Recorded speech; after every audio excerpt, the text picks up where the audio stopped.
Next topic है हमारा stratified sampling. If the elements in the population are not homogeneous, then the population is divided into non-overlapping homogeneous subgroups called strata, and sample is drawn separately from each stratum by simple random sampling।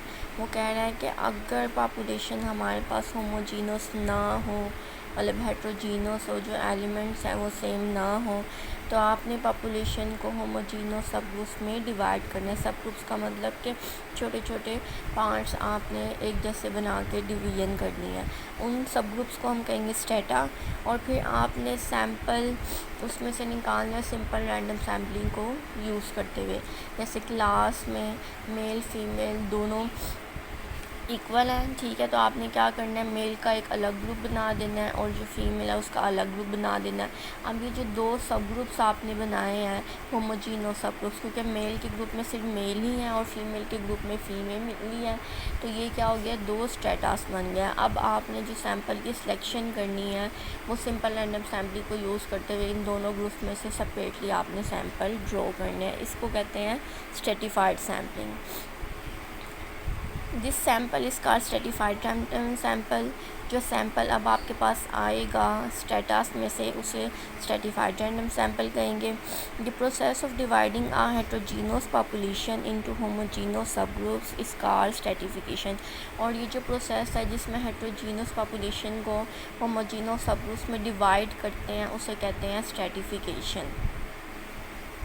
उसके बाद errors पे आ जाएं। जब आप population में से sample की selection करेंगे तो उसके अंदर कोई ना कोई एरर्स ज़रूर आएंगे। वो एरर्स कौन कौन से? सबसे पहले ट्रू वैल्यू। ट्रू वैल्यू का मतलब भी हमें पता चल रहा है कि जिसमें कोई भी एरर नहीं है, तो वो फिर कौन सी वैल्यू हो सकती है, जो पॉपुलेशन में से निकली हो, ठीक है।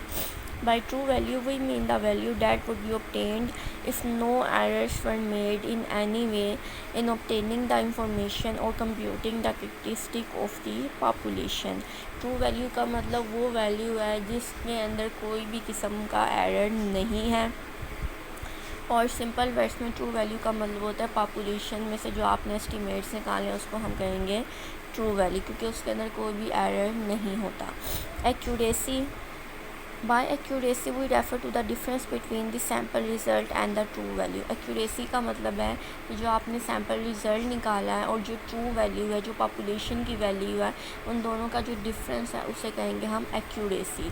जितना डिफरेंस ज़्यादा होगा उतनी एक्यूरेसी कम होगी, और जितना डिफरेंस कम होगा उतनी एक्यूरेसी ज़्यादा होगी, ठीक है। जैसे एक्यूरेसी का मतलब मैं कहूँ कि आपने कितने मार्क्स लिए हैं 100 में से, 100 टोटल मार्क्स हैं, ये ट्रू वैल्यू होगी। और जो आपने मार्क्स लेट सपोज किसी स्टूडेंट ने 50 मार्क्स लिए हैं, तो जो 50 मार्क्स है ये सैम्पल रिज़ल्ट है, तो इनका डिफरेंस कितना है 50, तो एक्यूरेसी क्या है 50। इसी तरह अगर आपके मार्क्स ज़्यादा हैं तो एक्यूरेसी क्या होगी, ज़्यादा होगी, क्योंकि डिफरेंस कम आएगा। The smaller the difference the greater will be the accuracy. उसने वही बताया कि जितना डिफरेंस छोटा होगा उतनी एक्यूरेसी ज़्यादा होगी। Accuracy can be increase. क्या वो आप एक्यूरेसी को किस तरह इंक्रीज़ कर सकते हैं? By elimination of technical errors. जो एरर्स आए हुए हैं आप उनको आइडेंटिफाई करें और उनको रिमूव कर दें। By increasing the sample size, के आप सैम्पल साइज़ को इंक्रीज़ करें।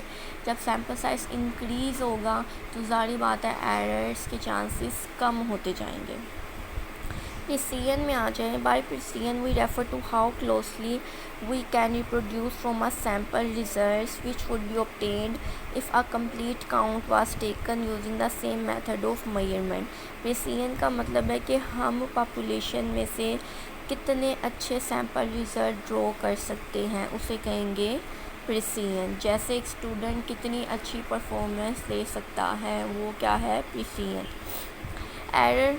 The difference between an estimated value and the population true value is called error. Error क्या होता है कि जो भी सैम्पल रिज़ल्ट निकाला है, जो एस्टिमेटेड वैल्यू है सैम्पल की और जो पॉपुलेशन की ट्रू वैल्यू है उसका डिफरेंस क्या है, एरर। नेक्स्ट पेज पे आ जाएं। उसने क्या, there are two kinds of error. ये इंपॉर्टेंट है, अक्सर क्वेश्चन में पूछते हैं, शॉर्ट क्वेश्चन में 2 मार्क्स से शॉर्ट क्वेश्चन होता है, वो पूछते हैं कि बताएं डिफरेंस क्या है सैम्पलिंग एरर में और नॉन सैम्पलिंग एरर में। तो आपको पता होना चाहिए दो किस्म के एरर्स हैं, सैम्पलिंग एरर जिसे रैंडम एरर भी कहते हैं और नॉन सैम्पलिंग एरर्स जिसको नॉन रैंडम एरर्स भी कहते हैं। सैम्पलिंग एरर नाम से ही हमें पता चल रहा है कि इसके अंदर सैम्पलिंग की वजह से कोई ना कोई सैम्पल सेलेक्ट करते हुए एरर आया होगा। नॉन सैम्पलिंग एरर का मतलब है कि इसमें सैम्पल की वजह से एरर नहीं है, दूसरा ह्यूमन एरर आ सकता है कि हमने कलेक्शन करते हुए जो है कोई मिस्टेक कर दी हो। A sampling error is the difference between the value of a statistic obtained from an observed random sample and the value of corresponding population parameter being estimated. Sampling error वो कह रहा है डिफरेंस है जो sample statistic आपने निकाला है sample में से और जो पॉपुलेशन पैरामीटर है उसका जो डिफरेंस है वो क्या है, सैम्पलिंग एरर। देखिए उसने दिया हुआ है ई इज़ इक्वल टू, ई का मतलब है sampling error T minus theta. T जो है वो सैम्पल एस्टिमेट है, ठीक है, और थीटा का मतलब है ये पॉपुलेशन पैरामीटर की ट्रू वैल्यू। तो दोनों का डिफरेंस क्या है, sampling error. The sampling errors can be reduced by increasing the sample size, same वही के सैम्पल साइज इंक्रीज़ कर दें। इम्प्रूविंग द सैम्पलिंग डिज़ाइन, जो सैम्पलिंग डिज़ाइन आपने यूज़ किया, दो किस्म की सैम्पलिंग डिज़ाइन पर, पब्लिसिटी सैम्पलिंग और नॉन पब्लिसिटी सैम्पलिंग। वो कह रहे हैं इसको इम्प्रूव कर लें by using the supplementary information. Supplementary का मतलब होता है एडिशनल, कि अगर आपको इंफॉर्मेशन एडिशनल पता है तो आप उसको यूटिलाइज़ कर लें। फिर आ जाए नॉन सैम्पलिंग एरर्स में।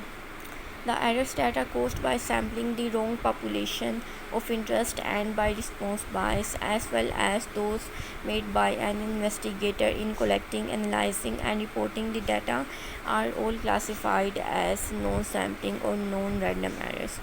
वो कह रहा है वो तमाम एरर्स जो एक इन्वेस्टिगेटर ने किए हैं कलेक्शन के थ्रू, एनालाइज करते हुए और डाटा को रिपोर्ट करते हुए, उसे कहेंगे नॉन सैम्पलिंग और नॉन रैंडम एरर्स। कि जो भी इन्वेस्टिगेटर से मिस्टेक हो गया, सिंपल वर्ड्स में जो ह्यूमन एरर है, जो इंसान की जैसे मिस्टेक हुई है, उसने कंप्यूटर में डाटा डालते हुए मिस्टेक कर दी, रिपोर्ट करते हुए मिस्टेक कर दी, एनालाइज करते हुए मिस्टेक कर दी, तो सारे क्या है, नॉन सैम्पलिंग एरर्स।